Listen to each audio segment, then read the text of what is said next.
The three Zephyrian scouts stood in a perfect triangle around the small, trembling creature they had discovered near the crashed escape pod. Their elongated heads tilted in unison, studying the tiny brown and white ball of fur with 4 legs and a constantly wagging tail. "What is this pathetic specimen?" Commander Vex asked, his translator device converting his thoughts into audible words. The creature looked up at him with large, dark eyes that seemed to sparkle with an inexplicable joy despite its obvious fear. Lieutenant Kral poked the small animal with his energy probe, causing it to yelp and scamper backward. "It appears to be some form of primitive earth mammal. Look how it cowers. Surely this cannot be one of the feared humans we've heard so much about." The tiny creature, a beagle puppy named Max, whimpered and pressed himself against the cold metal of the pod's wreckage. He had been sleeping peacefully in the ship's cargo hold when the asteroid strike occurred, and now he found himself alone on this strange, purple-skied planet with beings that looked nothing like his beloved human. "The intelligence readings are minimal," reported scientist Zara, waving her scanner over Max's trembling form.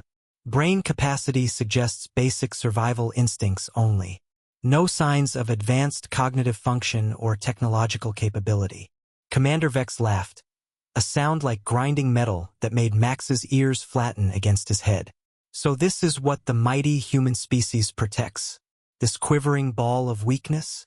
No wonder they were so easily defeated in the Outer Rim conflicts."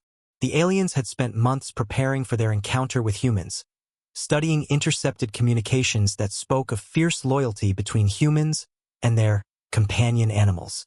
They had expected to find fearsome creatures, battle-hardened beasts that fought alongside human warriors. Instead, they found Max, 6 months old, barely 20 pounds, and more interested in chasing his own tail than displaying any form of aggression. "Perhaps we should dissect it," Lieutenant Kral suggested, extending a razor-sharp appendage. "Study its primitive anatomy." Max's eyes widened in terror, and he let out a series of high-pitched barks that echoed across the desolate landscape. The aliens recoiled slightly at the unexpected noise. "Silence, creature," Commander Vex commanded, raising his energy weapon. That's when they heard it, the low hum of an approaching ship's engines, growing louder by the second.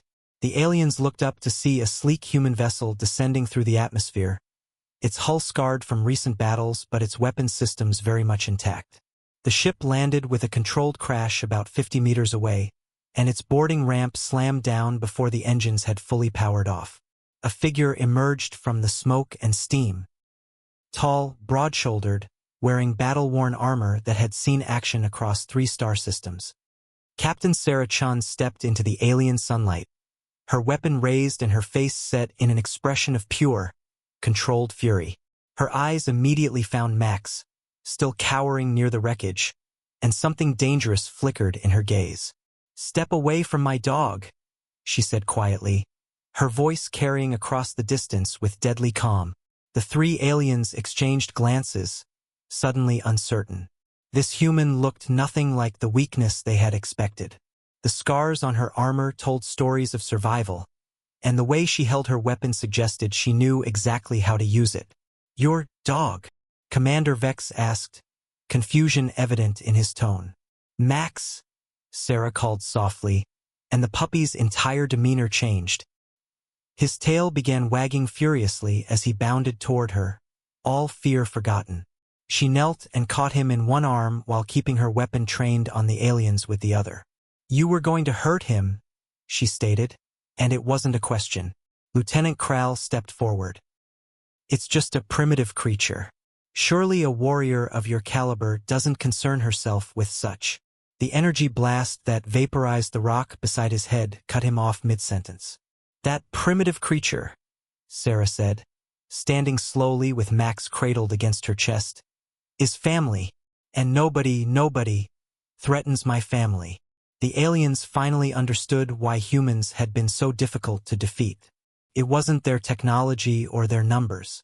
It was the fire that burned in them when protecting what they loved, even something as small and innocent as a puppy. Commander Vex slowly lowered his weapon.